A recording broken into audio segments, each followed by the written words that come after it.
Salam sejahtera bagi kita semua. Shalom. Saudara-saudara yang dikasihi Tuhan, marilah kita mengikuti pelayanan renungan harian keluarga di saat ini. Di awal pelayanan ini, dengarkanlah satu lagu yang berjudul Karunia.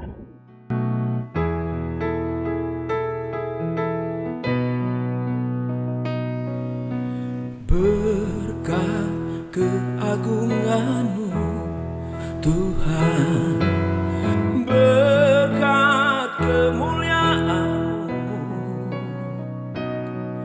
kini Engkau telah mengabulkannya segala doa yang pernah kupinta.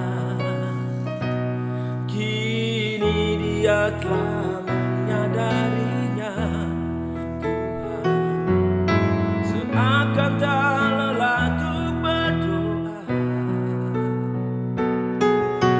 karena Engkaulah yang menyelamatkannya dari jalan yang pernah dia lalui.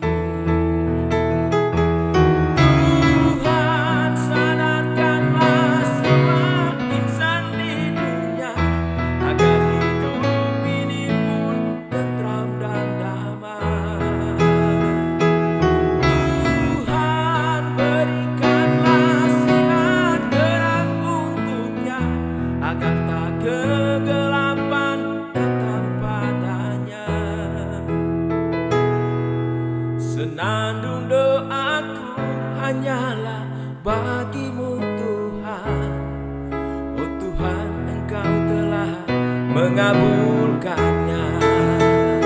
Tuhan, sadarkanlah semua insan di dunia agar hidup ini pun tentram dan damai.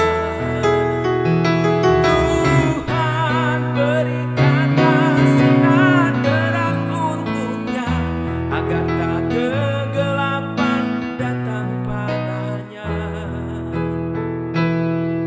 Senandung doaku hanyalah bagi-Mu, Tuhan. Oh Tuhan, Engkau telah mengabulkannya. Senandung doaku hanyalah bagi-Mu, Tuhan.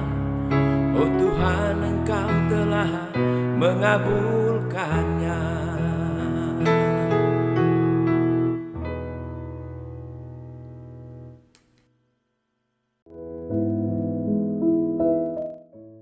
Sebelum kita membaca bagian firman Tuhan, mari kita berdoa. Terima kasih Tuhan, Engkau yang boleh perkenankan kami semua untuk menikmati hari ini karena anugerah-Mu, tetapi juga menuntun kami untuk ambil bagian dalam pelayanan ini. Kami mohon Engkau berikan hikmat supaya kami boleh menjadi hamba-hamba-Mu yang bukan hanya membaca mendengar firman, tetapi juga melakukan firman. Terpujilah nama-Mu Tuhan, dalam nama Yesus Kristus. Amin. Lukas 8 ayat 9-10 berkata begini. Murid-muridnya bertanya kepadanya, apa maksud perumpamaan itu? Lalu ia menjawab, kepadamu diberi karunia untuk mengetahui rahasia kerajaan Allah.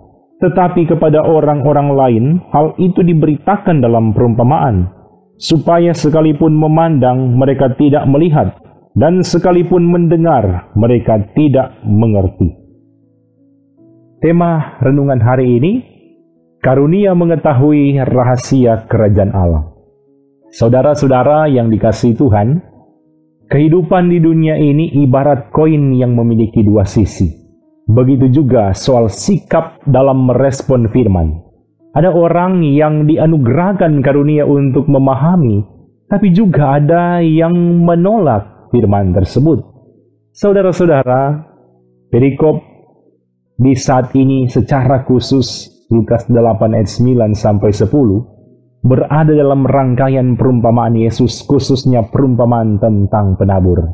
Para murid menanyakan makna perumpamaan itu, dan Yesus menjawab, bahwa kepada mereka diberikan karunia untuk mengetahui rahasia kerajaan Allah, sementara orang banyak hanya mendengar dalam bentuk perumpamaan, supaya mereka memandang tetapi tidak melihat, dan mendengar tetapi tidak mengerti. Ayat renungan hari ini menekankan bahwa perumpamaan bukan sekedar ilustrasi, melainkan sarana untuk membedakan antara mereka yang sungguh percaya dan mereka yang hatinya keras. Murid-murid diberi hak istimewa untuk mengerti rahasia kerajaan, karena mereka dipanggil secara khusus. Sedangkan bagi orang banyak, perumpamaan menjadi alat penghakiman. Mereka mendengar tetapi tetap dalam kebutaan rohani. Ada dua makna penting yang dapat kita pelajari dari renungan hari ini, yaitu soal election, artinya pemilihan, dan reprobation, artinya penolakan dan penghakiman. Pertama, soal election. Yesus berkata kepada murid-murid, "Kepadamu diberi karunia untuk mengetahui rahasia kerajaan Allah." Ini menunjukkan bahwa pengetahuan akan Injil adalah pemberian khusus Allah. Murid-murid tidak lebih cerdas atau lebih layak dari orang banyak, tetapi mereka menerima anugerah ilahi untuk memahami kebenaran rohani. Teolog Reform yaitu John Calvin menafsirkan ayat ini sebagai bukti bahwa Allah memilih sebagian orang untuk menerima terang Injil melalui Roh Kudus. Pemilihan ini tidak berdasarkan jasa atau usaha, melainkan berdasarkan kasih karunia yang kekal. Kedua, soal reprobation. Yesus juga menegaskan, kepada orang lain hal itu diberitakan dalam perumpamaan supaya sekalipun mereka memandang, mereka tidak melihat, dan sekalipun mendengar, mereka tidak mengerti. Ini bukan sekedar kebetulan, tetapi sebuah tindakan penghakiman ilahi terhadap mereka yang menolak kebenaran. Dalam bahasa Reform, inilah aspek reprobation. Allah membiarkan sebagian orang tetap dalam kebutaan rohani akibat dosa dan pemberontakan mereka sendiri. Ini juga yang disampaikan oleh teolog Reform asal Belanda yaitu Herman Bavinck, menegaskan bahwa reprobation bukan berarti Allah menaruh dosa dalam hati manusia, tetapi Ia membiarkan mereka dalam kondisi dosa. Sehingga firman yang sama yang menerangi orang pilihan justru mengeraskan hati orang yang menolak. Saudara-saudara, renungan hari ini memberikan pesan firman bagi kita semua. Yesus menegaskan bahwa pengertian rahasia kerajaan Allah bukanlah hasil usaha intelektual manusia, melainkan pemberian Allah sendiri kepada para murid. Ia menegaskan doktrin election bahwa ada yang dipilih untuk menerima terang Injil, sementara yang lain dibiarkan dalam kebutaan rohani. Yang berikutnya, rahasia kerajaan Allah berpusat pada Kristus sendiri. Dialah inti kabar baik, dan tanpa iman kepadanya, seseorang tetap tidak dapat mengerti arti perumpamaan tersebut. Yang berikutnya, kerendahan hati dalam mendengar firman. Marilah menjadi murid-murid yang merendahkan diri di hadapan Yesus untuk belajar memahami dan taat pada firman. Di akhir renungan ini ada kalimat bijak yang teologis dan juga inspiratif, berkata begini, "Firman Allah seperti matahari, sama terang bagi semua orang, tetapi hanya mereka yang matanya dibukakan Roh Kudus yang dapat melihatnya." Amin. Mari kita berdoa. Segala puji syukur kami sampaikan kepada Engkau Tuhan. Boleh perkenankan kami mengikuti pelayanan renungan harian keluarga.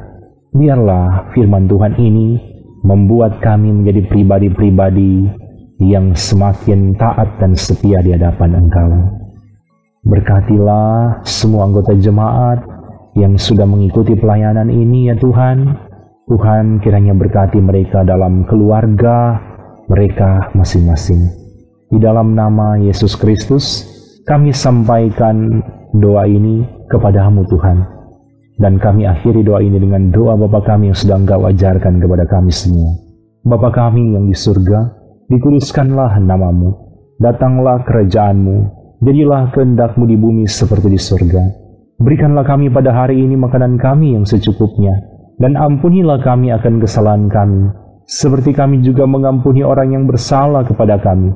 Dan janganlah membawa kami ke dalam pencobaan, tetapi lepaskanlah kami daripada yang jahat, karena Engkaulah yang empunya kerajaan, dan kuasa dan kemuliaan, sampai selama-lamanya. Amin. Puji Tuhan, demikian pelayanan di saat ini. Tuhan Yesus pasti memberkati kita semua bersama keluarga masing-masing. Shalom.